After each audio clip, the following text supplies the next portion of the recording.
This morning, police officer Carol Cheswick, that's spelled Karolchwiswiuk,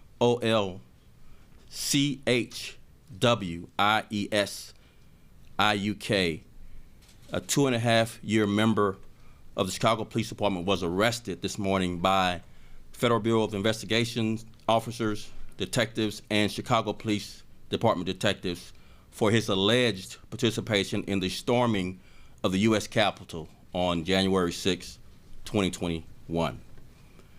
The officer was federally charged with 5 misdemeanor counts. 1, entering and remaining in a restricted building without lawful authority,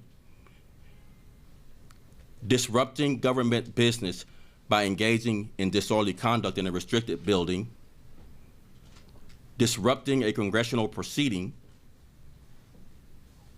disorderly conduct on Capitol grounds with intent to impede congressional proceedings, and the final count, demonstrating in a Capitol building.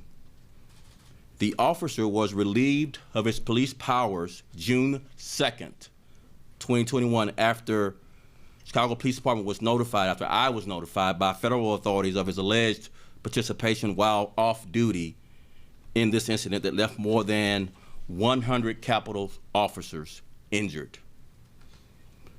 The star I wear so proudly over my heart weighs so little, but stands for so much. It stands for bravery and courage and selfless commitment to run toward bullets and danger to save the life of strangers. It stands for integrity, honesty, respect, dignity, dedication, accountability, and honor. It stands for protecting Chicago, all of Chicago, from Roseland to Rogers Park, from Chinatown to Little Village, and everywhere in between, regardless of race, gender, national origin, or sexual orientation. Every morning when I come to work and every night when I leave, I walk past over 500 stars, these stars, that line the wall of police headquarters, one for each of the men and women of the Chicago Police Department who have made the ultimate sacrifice for this city and country. We will never forget their sacrifice, the ultimate sacrifice for public safety. They are the reasons I will not allow, no, that's not right, that we, my brothers and sisters in CPD Blue, will not allow anyone to tarnish our shining star, to bend it, twist it, or sully its true meaning. What happened in DC on January 6th was an absolute disgrace. The fact that a Chicago police officer has been charged in that attack on American democracy makes my blood boil, makes me sick to my stomach. And yes, if these allegations are true, it breaks my heart. Participating in the siege on the Capitol in any way was a betrayal of everything we stand for, our oath, the law, and the overwhelming majority of police officers conduct themselves with honor on and off duty. I've been a cop for almost 40 years. I've stood by cops, and I've fired cops, terminated them, separated them from employment, who should have never been hired, and others who lost their way once on the job, threatening our most valuable crime-fighting tool, the community's trust. Building bridges and growing community trust are vital to making Chicago a safer city for us all. But trust is hard to earn and so easy to lose. It belongs to all of us, this trust. and it isn't up to one person, one individual to throw away. Our officers are sworn to uphold high standards. Any officer who violates these standards will be held accountable and has no place, no safe harbor in the Chicago Police Department.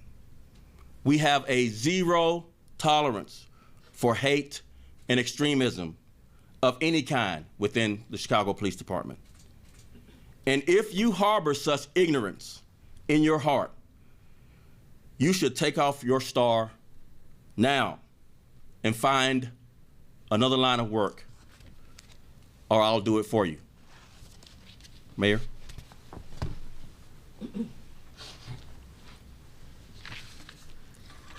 Thank you, Superintendent. I stand before you as someone who is Black, a female, and a lesbian. Members of multiple communities that through time have been discriminated against just because of who we are and what we represent. We're joined today by leaders all across the spectrum in our city to send a very clear, unequivocal statement. In the city of Chicago, a city built by people of color, immigrants and refugees, people coming from all over the globe to call Chicago home, in this place, we will have no tolerance for hate, period. Clear, simple message. We are an engaging, inclusive city, and as long as I'm mayor, and as long as these great people who are standing with us today have anything to do with it, that is who we will be, that is who we will strengthen, that is who we will teach our children to be. So this isn't about a single police officer charged with heinous crime, a heinous assault on our democracy. We have to stand in one clear, united voice and say, not in this time, not in this place, will we ever tolerate hate. And let me take you back. What happened on that fateful day on January 6th was not only an attack on the Capitol building, but an attack on our democracy. I remember that day like it was yesterday. As a kid, I spent time in Washington, D.C., working on the Hill, walking through the Capitol building, and to watch what unfolded on January 6th shattered me. Because that place should be hallowed ground. Spurred on by the former president who fomented an insurrection with a series of lies about an election he lost. Individuals unhappy with the outcome, buying into conspiracy theories, stormed the nation's capital and defiled the iconic cradle of democracy, which has stood as a beacon of light to the world. While members of Congress were discharging a solemn obligation of our democracy, facilitating the peaceful transfer of power. At the time, we all watched in horror and anger as these domestic terrorists walked into the Capitol, stormed it against the valiant efforts of the Capitol Police, and defiled our nation's Capitol building. These feelings of horror and anger intensified when President Trump said little to nothing to stop the mob that he had incited. And then intensified once more when the country found out and continues to learn just who was part of that insurrectionist mob. Family members, neighbors, business owners, and sadly, even public servants. One of those was a Chicago police officer, bringing a total disgrace to the badge, as the superintendent said. CPD should and must always hold officers accountable for their actions both on and off duty. And this time will be no different. This kind of behavior can never be tolerated here in Chicago, not in our police department, nor anywhere else in our city. As I said before, hate has no home here, period. And we owe it to our communities who face discrimination on a daily basis, and especially our Asian American and Pacific Islanders, LGBTQ+, our Jewish community. Every group that is represented here today and more has been under siege over the course of this pandemic, but even before them. Right? The dirty little secret of this pandemic is it brought huge, huge hardship and sacrifice and fear because of the virus, but also because of the hate that was unleashed against our communities. We must do better, which is why we are standing here today to say we're not going to tolerate this. We have to take swift action against anyone who perpetuates hate, because hate against one of us is hate against all of us. That includes holding the former president accountable for enabling, encouraging, and defending this abhorrent insurrection and all his enablers here and across the country and shamefully in the halls of Congress, as well as the president of the Chicago chapter of the Fraternal Order of Police, John Cantazzara. As you may all remember, Cantazzara took it upon himself to defend the actions of the domestic terrorists who stormed our Capitol on January 6th. That day, in defense of those domestic terrorists, he said, and I quote, "If the worst crime is trespassing, so be it. But to call these people treasonous is beyond ridiculous and ignorant.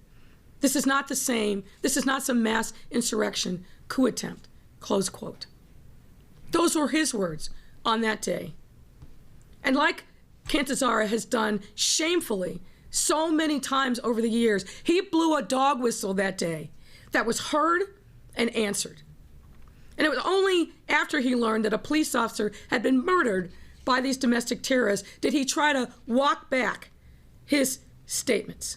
He spoke his truth that day, and that truth is something that is reprehensible and repulsive and unacceptable in any form but coming from a leader of a police union.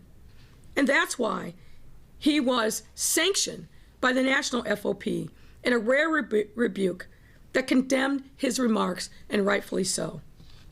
It's because of people like him, white nationalists and bigots like Donald Trump and Cantazzara, that the January 6th insurrectionists felt emboldened to openly participate in a riot that threatened to rip the very fabric of our democracy to shreds. As Superintendent Brown noted, the Chicago Police Department will continue to hold its officers accountable, period. No room, no gray on that account. And I want to be very clear to anyone else at CPD or any other city department or agency who participated in the January 6 riots, if that exists, or who otherwise believes that it's a good thing for them to propagate hate on any social media platform or any form on or off the job. I have a message for you. We will not tolerate this. We will not stand for it. You will not be paid by the taxpayers of this city to be a hateful member of our community. I've asked Nancy Andrade, our head of our Human Rights Commission, to convene a panel of experts to review all the tools and measures, including our social media policy, to make sure that city employees uphold the city's long-standing anti-discrimination and anti-hate policies. We will be vigorous in the enforcement. And I also want everyone to know that the challenge of eradicating hate in our city and our country goes beyond this issue in this moment. We have to call out hatred and bigotry in whatever form it takes. It's about protecting the fabric of our democracy, which is stronger and richer because of our diversity, because of who we are as a city. We reflect that, but also we support it and we defend it. It's about working that much harder to eliminate the scourge of racism from each and every one of our institutions at all levels of government, but also in our neighborhoods, starting with our police department the rest of our departments and agencies, and making sure that our friends and neighbors feel protected in their homes, on their block, in their neighborhoods, and in our city. And with that, I'd like to ask Rabbi Shlomo to come and say a few words, because as you know, unfortunately, the Jewish community also has been under siege. Rabbi?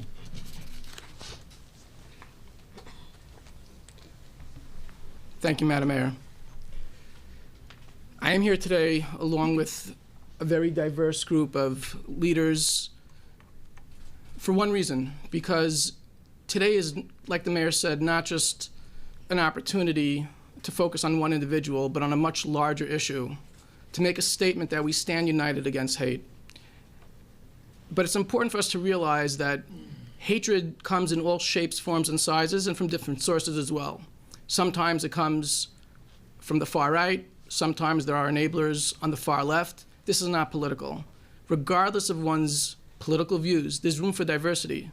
But we have to come and we have to be united against hate in whatever form it comes. And we have to denounce it and call it out for what it is. In my conversation with the mayor this morning, I was reassured once again, and I know this because this is who the mayor is, that hatred will never be tolerated, no matter where it comes from. The recent events in the Middle East did bring out some very troubling incidences on the East Coast, to the West Coast, and even here in the Chicago area. Hate will not be tolerated. I still have faith in our law enforcement, in the Chicago Police Department, and I'm grateful to our city government, to our mayor, and to our law enforcement officers who are there to protect us, are there to combat the scourge of hatred and bigotry. And I know that we're going to work together to make our city a greater place where we can respect and love each other despite our diversity, or rather, because of our diversity, it makes us stronger, it makes us better. Thank you.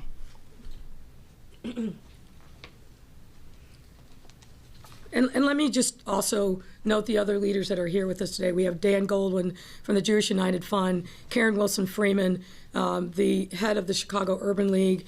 You just heard from Rabbi Shlomo. Tico Valet for the Center on Halstead. I think he had to slip out. Shohana Johai Verma from the South Asian American Policy and Research Institute. David Wu of the Putak Center.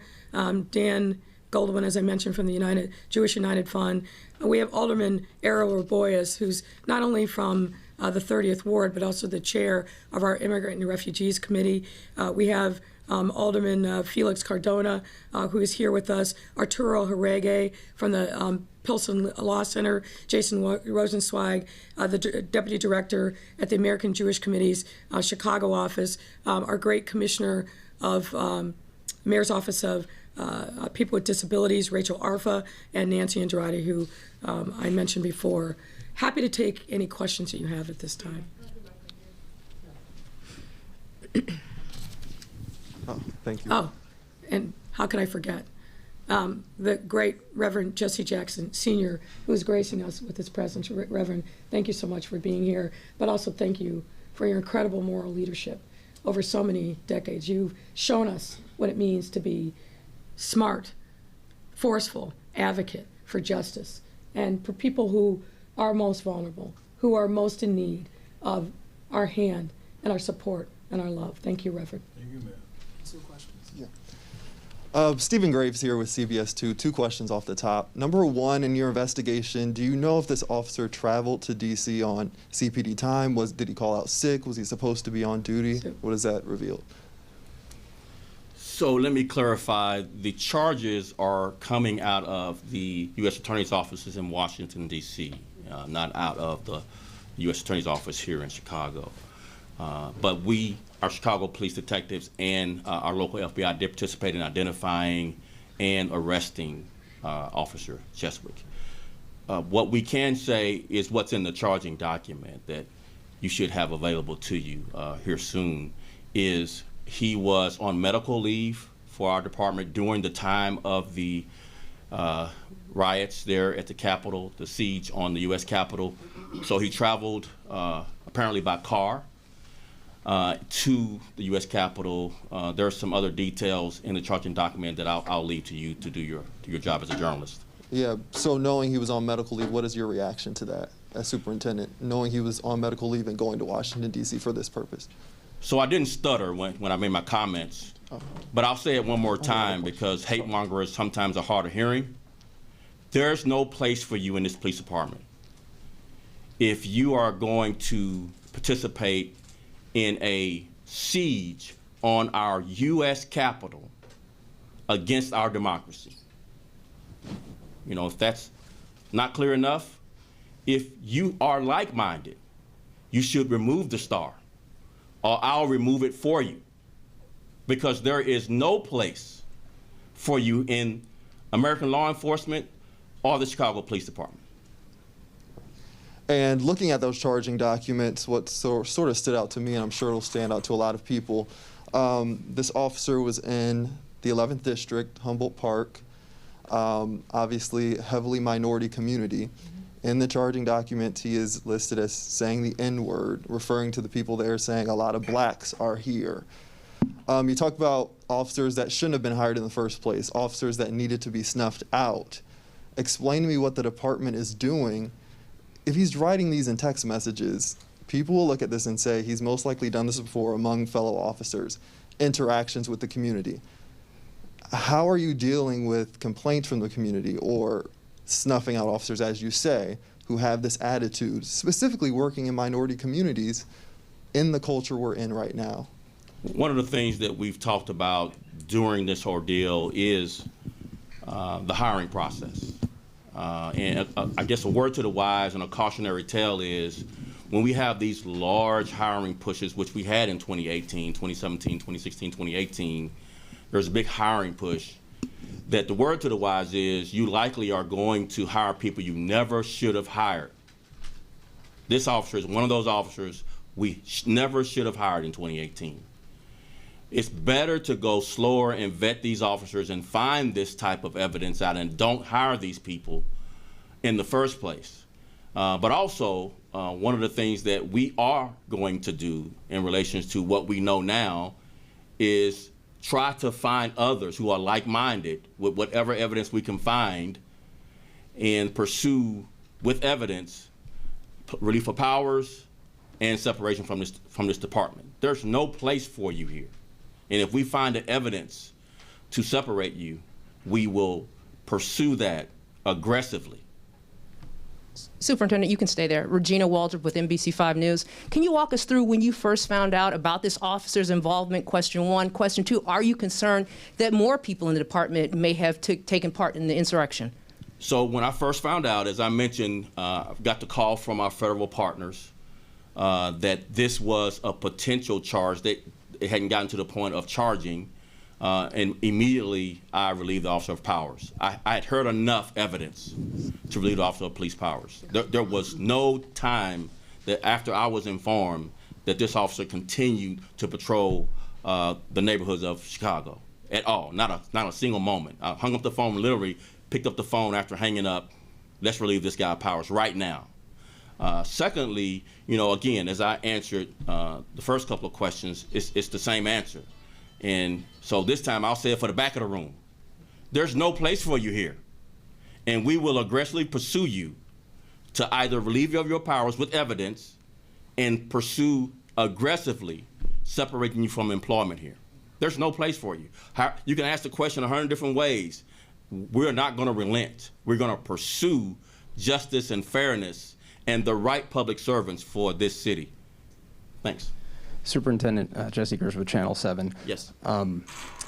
June 2nd is when you were informed of his involvement. Now that you've had a chance to, I'm sure your team has been looking at this officer's history. Has anything come up as a red flag, a complaint against him that is being investigated further? For example, in the charging document, one of the things that's mentioned is he says he expletive Akami.